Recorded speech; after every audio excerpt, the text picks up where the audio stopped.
Alors nous voici dans la quatrième partie de ce cours, une histoire philosophique de la liberté. Il s'agit de l'essor de la liberté de la Renaissance aux Lumières et nous commençons avec un plaidoyer pour la tolérance religieuse. Alors la Renaissance se caractérise par la redécouverte des arts et de la philosophie antique.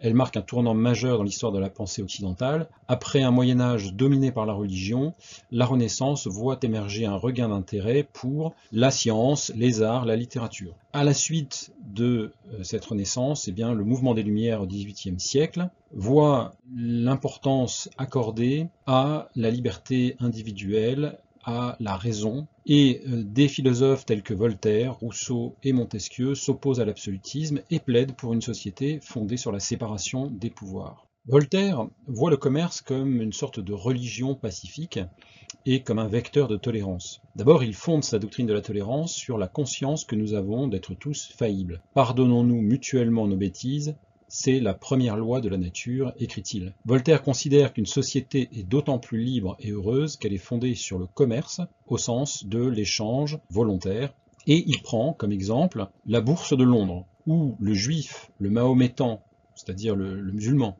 et le chrétien font des affaires ensemble, comme s'ils étaient de la même religion.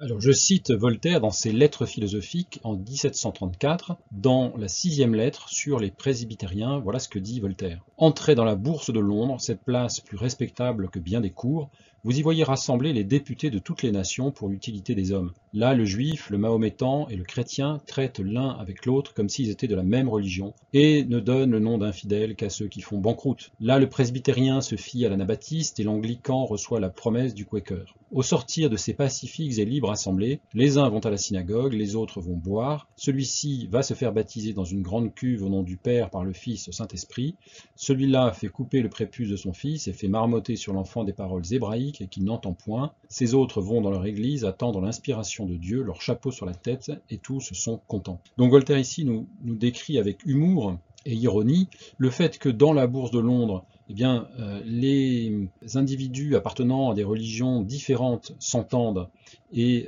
se comprennent, alors que dans un autre contexte, par exemple en France, eh bien, ces gens-là se haïssent et s'entretuent dans les guerres de religion.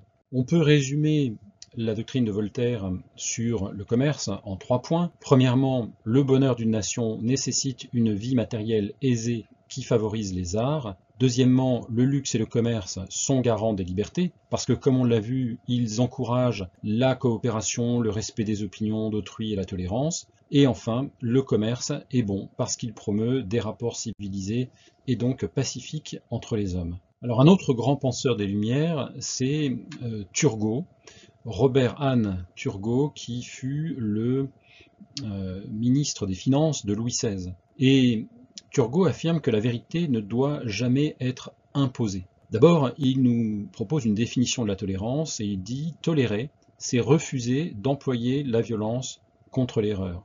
Donc tolérer, ce n'est pas accepter l'erreur, c'est la combattre, mais sans employer la violence. Donc on peut se battre contre l'erreur, mais avec les armes de la conviction et de la raison. Ainsi, la croyance religieuse ne relève pas du pouvoir politique, mais de la conscience de chacun. Elle ne doit pas être soumise au pouvoir politique, donc Turgot plaide pour la séparation entre la religion et l'État. Pour lui, les idées doivent s'échanger librement, comme les biens matériels.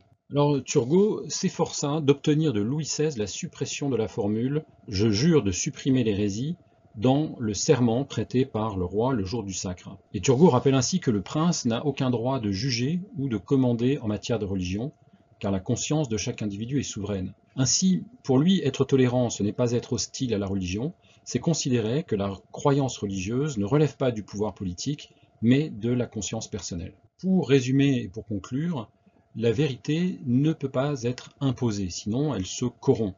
Elle doit être toujours le fruit d'un échange libre des idées. Et donc la grande pensée de Turgot, et vraiment le grand progrès que Turgot a pu apporter, c'est l'idée que tout comme les biens circulent dans un marché, les idées doivent pouvoir s'échanger librement pour permettre la découverte de la vérité.